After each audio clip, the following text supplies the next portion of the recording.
Alors, bonjour, bonsoir tout le monde.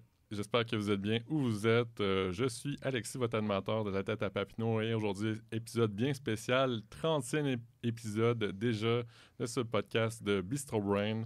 On est vraiment content de pouvoir célébrer ça, en plus avec des nouveaux bénévoles, une super invitée aujourd'hui. On va faire un petit retour sur nos dernières activités depuis le dernier enregistrement. Donc, depuis le dernier épisode qui a été publié le 10 novembre, on a eu beaucoup d'événements, 4 au total.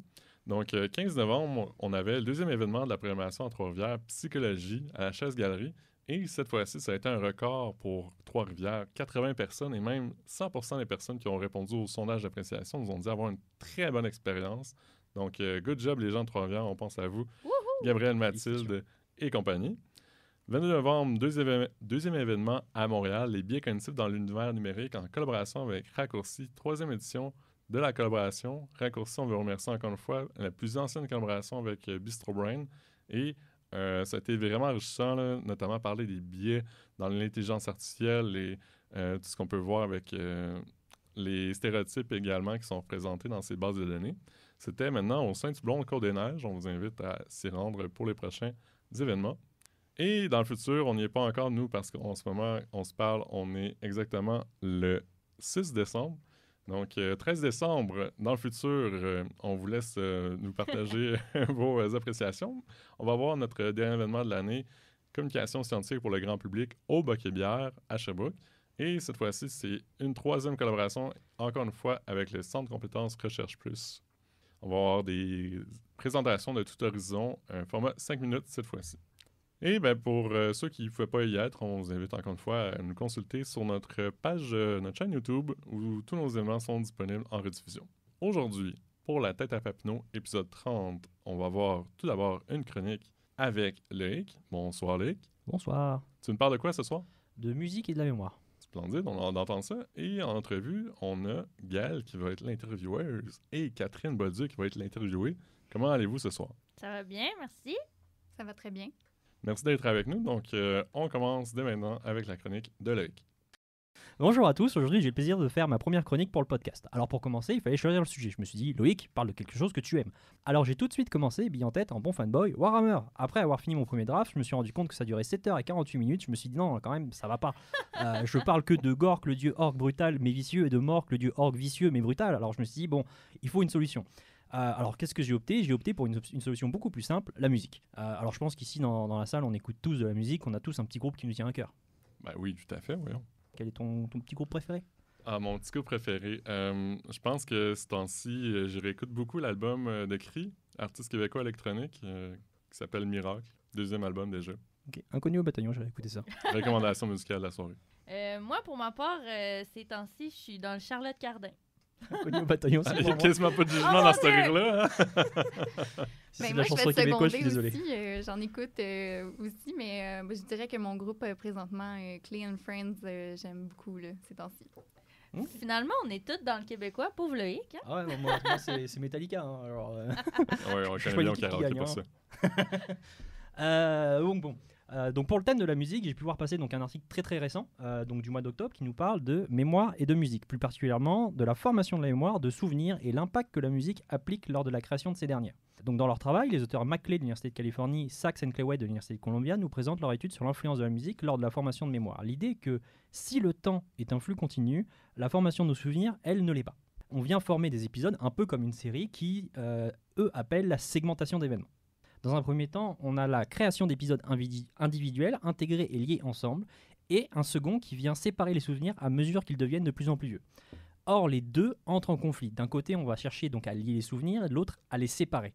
Notre cerveau donc cherche à pousser et tirer en même temps, et ce processus permet de garder de l'information, mais aussi bien à trouver du sens dans nos souvenirs. Donc c'est quelque chose qui est bien, utile et sain. C'est donc la façon qu'on vient à faciliter cette segmentation des informations qui les intéresse ici.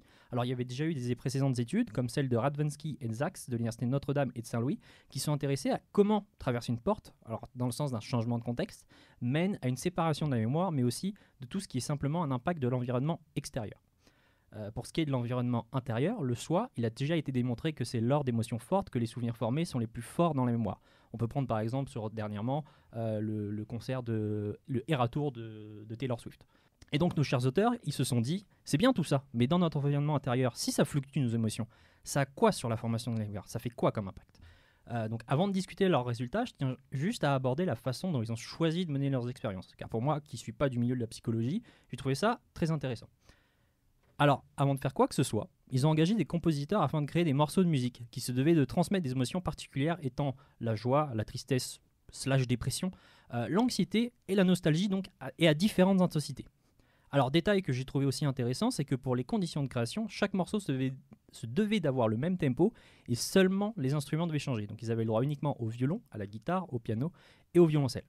Pourquoi? C'est parce que c'est dans le but de distinguer les effets de changement de musique des émotions créés uniquement par la musique et pas par le tempo en lui-même. Donc, après la composition des morceaux de différentes tailles, ils ont tout assemblé pour que lorsque les participants dans leur test aient différentes émotions qui soient déclenchées à différentes intensités lorsqu'ils allaient observer différentes images. Pour revenir donc au cœur de l'expérience, ça se décompose en 4 étapes. Une première où les participants voient défiler donc une série de 24 images avec de la musique, celle qu'ils ont composée précédemment avec les différentes émotions et les différentes intensités. Ils appellent ça la séquence d'encodage des objets. La deuxième étape est alors la première phase de test de la mémoire. Les participants se retrouvent face à une paire d'objets. Ils doivent dans un premier temps dire lequel était apparu en premier, puis après juger de la distance des objets par une échelle de très proche à très lointain. Cependant, nos auteurs, ils ont été assez malins. Pourquoi vous allez me dire? Parce que dans leur écart entre les objets, ils étaient toujours identiques sur tous les objets présentés. Ils avaient toujours 3 images d'écart. Donc rendant la perception subjective et leur permettant de relier le facteur de distance ou temporalité par rapport à la musique associée lors de la présentation des images et donc par extension les émotions à la musique associée lors de la présentation des images. La troisième étape consiste à utiliser un outil qu'ils ont appelé le compas émotionnel. Alors l'idée du compas, c'est que les participants, ils ont réécouté les musiques après coup, sans les images, et ils devaient mesurer sur une échelle de dés le suivi de leur émotion par rapport à ce qu'ils écoutaient. L'objectif donc de cette étape est de permettre de corréler dans la suite de leur étude l'émotion avec l'image qui était perçue lors de la première étape. Dans la dernière étape, on est de nouveau à tester la mémoire des participants avec un léger twist, c'est que le test se fait après 24 heures et avec de nouvelles images dans la liste. Ils ont rajouté le double d'images et les participants devaient alors dire si les images étaient vieilles et nouvelles. Lorsqu'ils les considéraient comme vieilles, en fait ça les ajoutait dans une liste et ils passaient à une étape identique. Alors dans l'étape 2, ils devaient placer les objets les uns par rapport aux autres selon l'ordre de passage du jour précédent. Voilà ce qui était donc pour les conditions expérimentales. Et pour ce qui est du vif du sujet, les résultats, qu'est-ce qu'ils ont montré? C'est qu'ils ont montré qu'il y a un impact de la musique donc sur la formation de la mémoire, mais c'est surtout l'émotion engendrée par la musique qui est importante. Alors dans un premier temps, ils ont montré que dans le cadre de la présence d'émotions positives, ça permet d'améliorer l'intégration de la mémoire temporelle. Donc les images qui étaient associées à une musique et qui possédaient une forte caractéristique positive se sont retrouvées à bien plus être retrouvées lors de la session après 24 heures. Les explications proposées par les auteurs, c'est que la musique qui servait de stimuli de récompense et par conséquent permettait une meilleure mise en mémoire et rappel par la suite après le délai de 24 heures. Pour ce qui était des émotions négatives, plus la musique générait une émotion négative forte, plus la segmentation de la mémoire et donc les objets observés étaient fortes. Le stimuli négatif engendre que la concentration se retrouve sur l'objet en particulier, ce qui ne permet pas, lors de la mise en mémoire, d'avoir le timer de l'image vis-à-vis l'une de l'autre, et donc sa position par rapport au cadre de l'étude. Il y avait déjà des études qui avaient montré des effets similaires sur les émotions négatives qui perturbent la mémorisation et la restitution d'informations dans le contexte temporel. Mais pour ce qui est du côté de la musique, il avait été montré dans le passé qu'une musique non connue sans lyrics pouvait aussi aider dans la mémorisation verbale, dû à un nouveau contexte proposé pour lier la mémoire et la retrouver par la suite. À l'inverse d'une musique familière qui vient plutôt entraver cette mémorisation, dû au fait que les personnes cherchent à retrouver les mémoires associées à cette musique. On y retrouve donc l'idée de récompense de la part du cerveau qui peut venir aider à cette mémorisation. Mais la question qui reste légitime, c'est qu'est-ce qu'on peut faire avec ces résultats?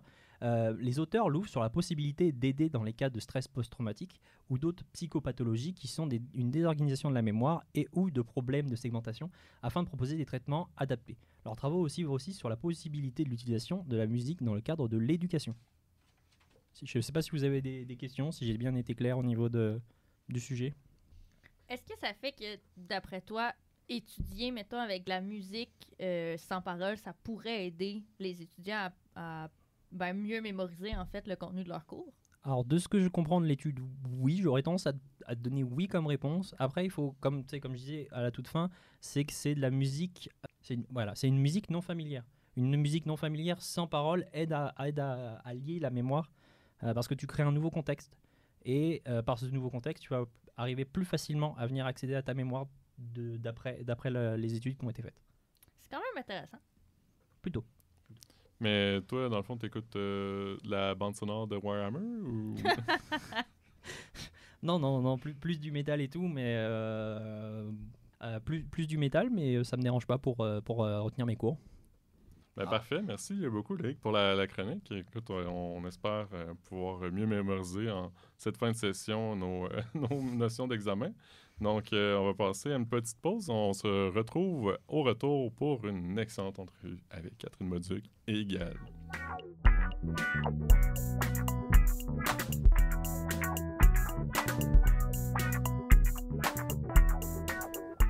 Donc, de retour pour ce 30e épisode de La tête à Papineau, je vous laisse la parole, Gaël et Catherine, pour une exquise entrevue. Merci, Alexis. Bonjour, Catherine. Bienvenue à cet épisode de La tête à Papineau. Merci d'avoir accepté notre invitation. Tout d'abord, comment te portes-tu? Ça va très bien aujourd'hui. Tant mieux. Il fait froid dehors, mais ça va bien quand même. Moi, j'ai hâte de faire du ski, en tout cas. Moi aussi, j'aime beaucoup l'hiver. Catherine, tu as fait ton baccalauréat à l'Université de Sherbrooke en écologie, puis tu as poursuivi ta maîtrise dans le domaine des insectes pollinisateurs. Peux-tu nous parler un peu de ce parcours scolaire et de ce que tu as fait pendant tes recherches? Oui, avec plaisir. Donc, j'ai étudié en écologie à l'Université de Sherbrooke, puis quand même assez tôt dans mon bac, j'ai eu un cours sur les insectes, ce qui a vraiment qui m'a donné la piqûre là, pour ce groupe taxonomique-là, si je peux faire une petite blague.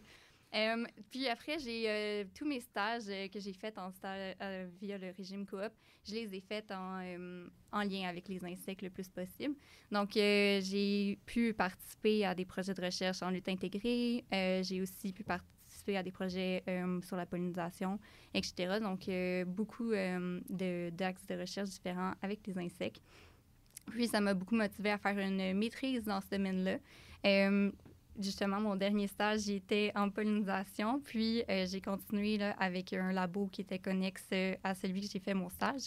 Puis j'ai étudié les insectes pollinisateurs parce qu'à cette époque, je trouvais que c'était un service écologique là, vraiment essentiel qui valait la peine d'être protégé. Donc, la pollinisation, ça nous apporte là, beaucoup de bienfaits là, pour tout ce qui est des fruits et légumes qu'on n'aurait pas sans elle. C'est vraiment super intéressant. Tu as intégré en 2021 l'équipe en recherche et développement de la compagnie Antosystème et tu es maintenant directrice en entomologie de cette même compagnie. Peux-tu nous expliquer un peu plus c'est quoi en fait Antosystème? Oui, bien Antosystème, c'est une compagnie qui produit des insectes dans une économie circulaire, puis ils font ça à partir de résidus alimentaires. Donc, en fait, on récupère un déchet qu'on produit en grande quantité, les Canadiens. Donc, il faut savoir que 60% de la nourriture va être gaspillée à un moment dans la chaîne de transformation des produits. Et on va, nous, chez Antosystème, on récupère une bonne partie des aliments gaspillés pour nourrir nos insectes avec ça, puis réintroduire ces déchets-là dans la chaîne alimentaire via les animaux de compagnie et aussi vers un fertilisant qui va pouvoir nourrir la terre pour produire des légumes et des fruits, etc. Puis toi, en fait, c'est quoi ton rôle exact là, au sein d'Antosystème en tant que directrice en entomologie? Oui, bien, je gère une équipe nouvelle, donc ça fait pas trop longtemps qu'on a été créé. Donc, le but de notre équipe, en fait, c'est d'offrir une expertise sur les insectes à l'équipe des opérations. On va s'assurer que les pratiques d'élevage soient respectées au sein de notre colonie, puis qu'on est sur la bonne voie pour avoir une réussite dans nos opérations et notre production. Là, tu nous parles d'insectes en général. C'est quoi exactement les insectes que vous utilisez? En fait, on n'en utilise qu'un seul. Donc, on utilise la mouche de noir. C'est parmi un des 3 plus grands espèces qu'on utilise pour les insectes comestibles. Donc, il y a la mouche de noir, il y a aussi le ténébrion meunier, puis il y a le grillon. Fait que ça, c'est les 3 qu'on a le plus dans le monde entier, en fait. Là. Et ils ont chacun leurs avantages. La mouche de noir, ce qui est intéressant, c'est qu'elle est vraiment performante pour manger des aliments qui sont humides. Fait qu'on essaie de revaloriser des fruits et des légumes. La mouche de noir va performer mieux que les autres insectes que je vous ai nommés dans ce domaine-là. C'est vraiment super intéressant. Au final, c'est quoi en fait exactement les problématiques auxquelles vous tentez de répondre au sein de votre entreprise à l'aide de ces insectes-là? Oui, bon, dans le fond, c'est ça. Je vous ai parlé un peu de gaspillage alimentaire, qu'il y en a quand même une grande partie, donc 35 millions à peu près de tonnes à chaque année pour les Canadiens. C'est impressionnant quand même. C'est pas rien, non, effectivement. Puis, toute cette quantité-là, ben, le scénario actuel, c'est qu'ils sont envoyés à des sites d'enfouissement ou de compostage. C'est pas une solution parfaite parce que l'enfouissement, on perd cette matière-là. Malheureusement, le compostage, on va réussir à l'intégrer, mais pas au même niveau que si on la réintègre dans la chaîne alimentaire là, via une récupération là, des nutriments. Là. Donc, avec le compostage, c'est quand même bien, mais ils vont, mais pas autant que si on réussit à le retransformer en nourriture comme des larves qu'on va pouvoir produire de la nourriture pour animaux de compagnie par la suite ou animaux d'élevage. Est-ce que ces produits-là que vous faites avec Antosystème sont disponibles pour le grand public ou est-ce qu'on peut retrouver ça? Eh bien, nous, on va vendre à des clients nos larves, donc, ou notre fertilisant, notre fumier d'insectes. Donc, on a quelques marques maison. On n'en a pas beaucoup. Donc, la première, c'est Choix Nature, qui se vend au BMR ou dans certaines animaleries. Puis après ça, on a aussi Green Industries qui se vend sur Amazon. Puis le fertilisant et les autres produits vont être vraiment vendus à des différents producteurs qui vont eux-mêmes produire leur marque. Là, tu nous parles en fait que vous produisez surtout pour les animaux de compagnie ou les animaux d'élevage. Est-ce que tu penses que dans un futur plus ou moins rapproché, ça serait potentiellement applicable aussi à l'alimentation humaine d'utiliser en fait ces insectes-là pour nous? C'est vraiment une bonne question. En fait, probablement que ça serait un but ultime d'intégrer ça dans l'alimentation humaine. Ce qu'il faut savoir, c'est que ça prendrait une excellente campagne marketing pour réussir à faire manger des insectes aux humains. Je veux dire, nous, en Amérique du Nord, on n'est pas très familier avec cette culture-là. Il y a d'autres cultures qui sont beaucoup plus tournées vers l'entomophagie, donc manger des insectes. On va peut-être laisser ça de côté, laisser des personnes faire non, des popsicles au grillon, c'est pas pour demain? Pas. Ça serait difficile, disons.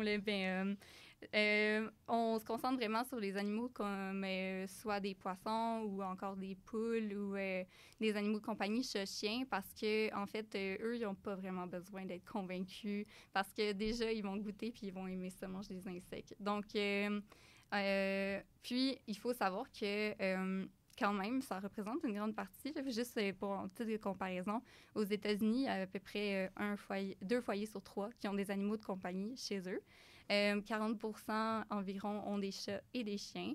Et ça, dans le fond, c'est des animaux qui vont manger de la protéine animale. Donc, en venant remplacer cette protéine animale par une protéine d'insecte, on crée une alternative puis un choix peut-être plus écologique. Donc, puis, ce qu'il faut mentionner, c'est que les animaux, ils vont manger les mêmes croquettes tous les jours. Les humains, ça va être un petit peu plus de temps en temps, disons. Effectivement, on aime notre alimentation variée en général. Tu l'as mentionné un peu, mais les insectes, en fait, sont souvent super mal perçus dans notre société. Par exemple, il n'y a personne qui en veut chez soi, puis je connais beaucoup de monde, en tout cas, qui ont même peur de plusieurs types d'insectes. Pourtant, c'est des organismes qui sont super utiles. Tu l'as mentionné avec les pollinisateurs. On en a besoin pour avoir des fruits et des légumes.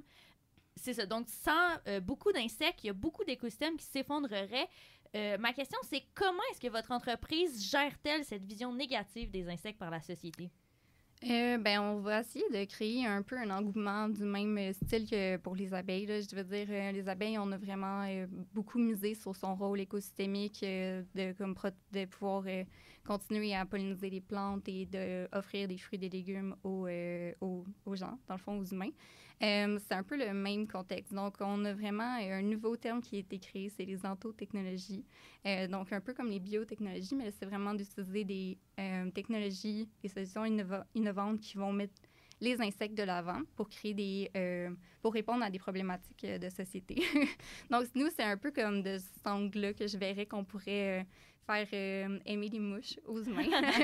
On part avec un insecte quand même plus difficile, là, comme si je vous dis les papillons ou les abeilles, ben, on a comme un peu plus des émotions positives que si je vous parle de mouches ou de guêpes. Hein. Fait que je suis pas sûre de si vous avez des choses qui vous ont, des mots qui vous ont popé dans la tête, là, mais...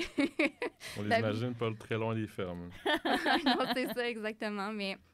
Dans le fond, ça serait de voir comme y a les ontotechnologies là, font juste comme ouvrir notre monde aux différents super pouvoirs des insectes. Là. C'est un peu notre slogan chez Ontosystème.